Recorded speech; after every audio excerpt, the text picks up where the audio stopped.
Dublin ngày 10 tháng 5 năm 2019, cuộc thi sáng tạo cùng Ireland đã khởi động mùa thứ 5 và tôi đang ngồi đây lặn ngụp trong những món quà cần chuẩn bị. Xin chào mọi người. Hẳn là sẽ có rất nhiều bạn tò mò tại sao mình lại trở lại với chủ đề đặc biệt là món quà, bởi vì nó sẽ được tiết lộ đằng sau ở video là đây. Nhưng mà đầu tiên hãy giúp mình gói quà nhé. Đấy là bằng cách like, share và subscribe kênh của mình nhé. Và đừng quên ghé tham trang blog của mình để nhận được những chia sẻ và kinh nghiệm về du học Ireland nhé. Dublin ngày 5 tháng 7 năm 2017. Gió khẽ sượt qua khiến bộ não ì ạch thiếu ngủ của tôi dường như tỉnh hẳn. Nhắm nghiền mắt tôi hít một hơi thật sâu, thu trọn vào lòng ngực thứ không khí trong lành của mùi hương cỏ cây xanh mát. Chúng ta đến nơi rồi, giọng chị Thủy Trà dịu ngọt vang lên bên cạnh. Chị nở nụ cười thật tươi với khoảng không trước mặt, và theo ánh nhìn của chị, tôi thấy người đàn ông cùng một phụ nữ trung tuổi đang đi tới với nụ cười hôn hậu và bàn tay mở rộng vẫy trong không khí. Đấy là cô Kathleen và chú Henry. Tôi đã nhận ra ngay nhờ bức ảnh chụp cùng mà chị Thủy Trà cho xem lúc còn ngồi trên máy bay. Bầu trời Dublin trong xanh thế mà tại sao chú Henry lại phải mang theo cái dù nhỉ? Mặc kệ, thắc mắc đó chỉ nán lại trong đầu tôi chưa đến vài giây trước khi tôi vừa ngạc nhiên vừa xúc động chứng kiến cảnh cả cô Kathleen, chú Henry và cả chị Thủy Trà cùng bật khóc khi họ trao cho chúng tôi những chiếc ôm thật chặt.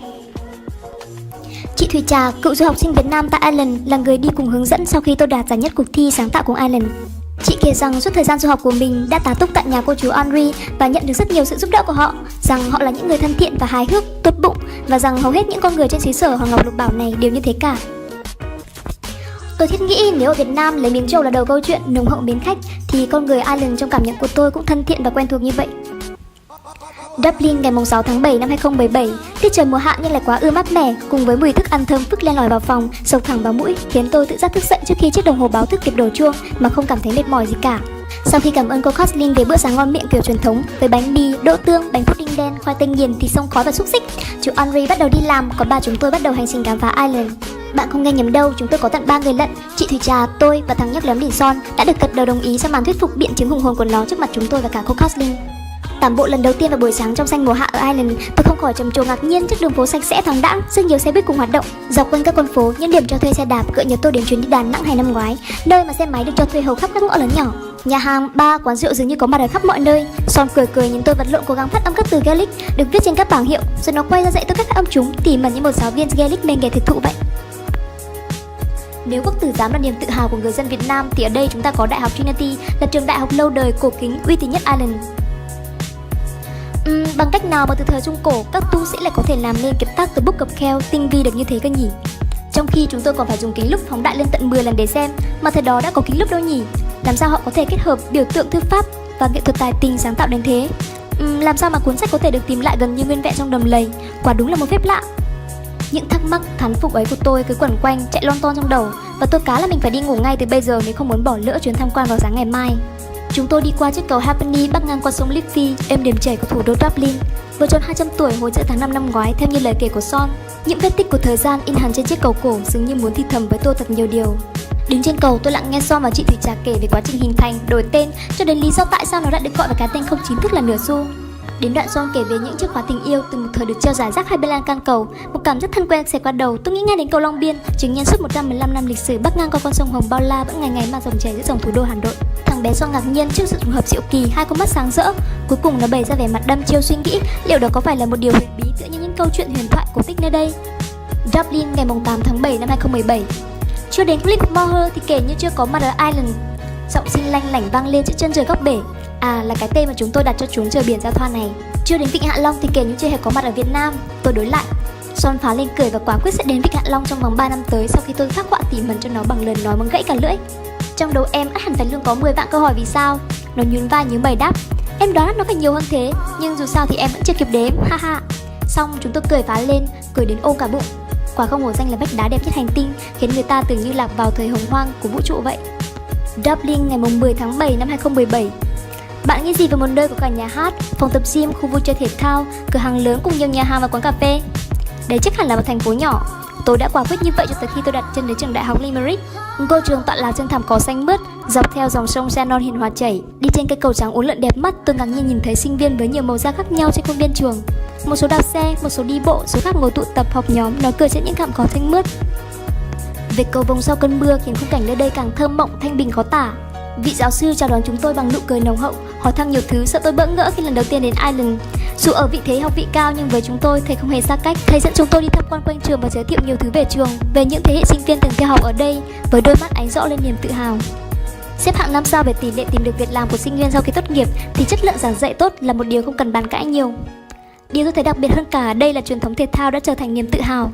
Ở đây, khu liên hiệp thể thao hay còn gọi là đấu trường thể thao hay thế giới thể thao, mà thú thật là tôi thích cái tên thứ hai hơn vì dường như ở đây có mọi thứ, vô cùng hiện đại và xịn sò. Đặc biệt là khu thể thao ngoài trời cùng 2 sân bóng đá tiêu chuẩn được thiết kế hiện đại và có thể thi đấu với mọi thời tiết. Tôi cá là Son sẽ phải nhảy lò xò lên thích thú nếu nó có dịp được tới đây. Dublin ngày 12 tháng 7 năm 2017. Long lanh như nước, lướt nhẹ như gió thoảng, hiền hòa như mùa thu. Hạc cầm vừa ngân lên tiếng nhạc, tưởng như phòng hòa nhạc quốc gia có gió vào thổi và nứt vào trà dí ron.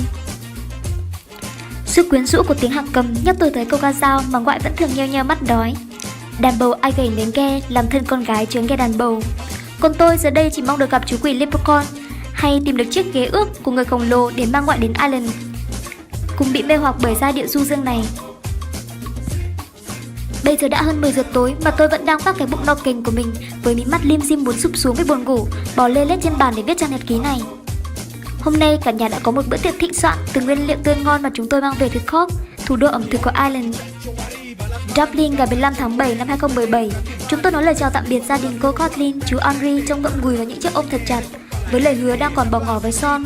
Chúng tôi sẽ ngồi trên những vách đá cao nhất ở Slippery, nhìn ngắm cực quang đẹp mê hồn trên nền trời đen huyền bí. Không ai nói trước được cực quang sẽ xuất hiện vào thời điểm nào trong năm, nhưng luôn có một điều chắc chắn là tôi sẽ trở lại để thực hiện lời hứa của mình.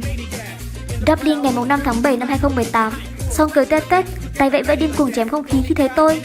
Wow, thằng nhỏ cao lên đáng kể từ lần chia tay bùi ngùi ở sân bay 1 năm trước. Nhưng đôi mắt tinh anh, lém lỉnh và điệu cười hào sảng của nó thì không thể lẫn vào đâu được. Cô Kathleen đi theo từ phía sau, tươi cười hướng mắt về phía tôi. Trên tay cầm thứ gì thì bạn có thể đoán được rồi đấy, một chiếc ô nhỏ màu xanh.